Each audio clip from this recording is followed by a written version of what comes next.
Infrasettimanale di Coppa Italia per il Santa Venerina. Nell'andata dei 16esimi di finale è subito big match contro la Ionica, una delle squadre accreditate alla vittoria finale del torneo oltre che del campionato. A 3 giorni dal successo contro il Mascari, mister Calvaruso decide di effettuare un po' di turnover. Tra i pali si rivede Buallegue, in difesa panchina per Gulli, al suo posto Spampinato accanto a Calì, con Zanella e Lopez confermati sulle corsie. Il centrocampo è a 3 a differenza delle ultime uscite, con i fratelli Scapellato prima titolarità per il classe 2006 Daniele Vittorio.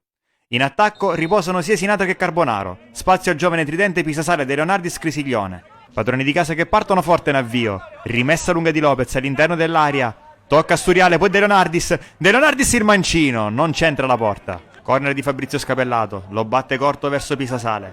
Pisasale all'1 contro 1, la sterzata lascia sul posto l'avversario, Pisasale, la palla all'indietro per Vittorio, Vittorio alla finta, Vittorio alla conclusione, fuori di un soffio. 21esimo, Spampinato avanza palla al piede, poi va in profondità nella zona di Lopez, arriva prima Giuffrida, contrasto dei due, si prosegue tutta regolare, Lopez al centro per De Leonardis la conclusione, miracolo di Pontet che salva la sua porta, ancora De Leonardis, ricomincia da Fabrizio Scapellato, il tiro di Scapellato, blocca ancora Pontet, continua il forcing del Santa Venerina, Lopez, lungolinea per Crisiglione, tanto spazio per Crisiglione, se lo prende tutto, Crisiglione si sovrappone Lopez, servito il numero 2, il traversone, una deviazione, poi Pisasale al volo, colpisce male, blocca Pontet. Cresce nel finale di primo tempo la Ionica, Bozzanga conduce fino alla 3/4, scarico su Lanza per De Clo il destro, Buallego in qualche modo, poi allontana Lopez.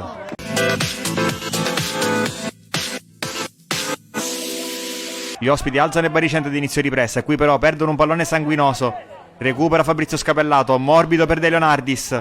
Passa la sfera, la raccoglie Crisiglione, tacco per Pisasale arriva al limite e calcia, alto sopra la traversa. Pontet va al rinvio lungo.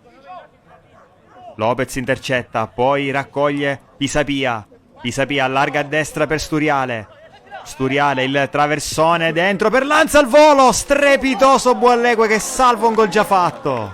Partita dei ritmi molto elevati, dall'altra parte calcio d'angolo di Pisasale, recupera sul secondo palo Fabrizio Scapellato ci prova a giro, la mano di Pontet, poi il pallone schizza verso Pisasale, da dimenticare. Doppio cambio per mister Calvaruso, fuori Calì, dentro Gulli e fuori anche Pisasale, spazio per Salvo Sinatra. Pontet cerca col rinvio alla fascia sinistra dove c'è De Clo, anticipa Lopez, poi Vittorio riesce a prolungare per Crisiglione resiste alla carica di due giocatori, poi scarico centrale sulla 3/4 per Fabrizio Scapellato, di prima per De Leonardis il destro, fuori bersaglio.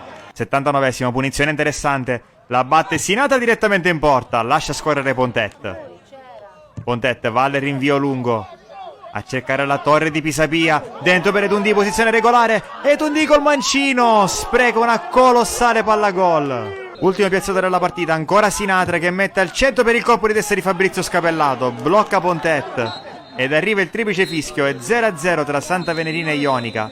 La qualificazione agli ottavi di finale di Coppa Italia Promozione si deciderà mercoledì 19 novembre allo stadio Bucalo di Santa Teresa di Riva. Primo pareggio stagionale dunque per la squadra di Calvaruso, al termine di un match bello e molto intenso. Domenica torna il campionato e sarà un'altra partita casalinga per il rosso giallo-blu.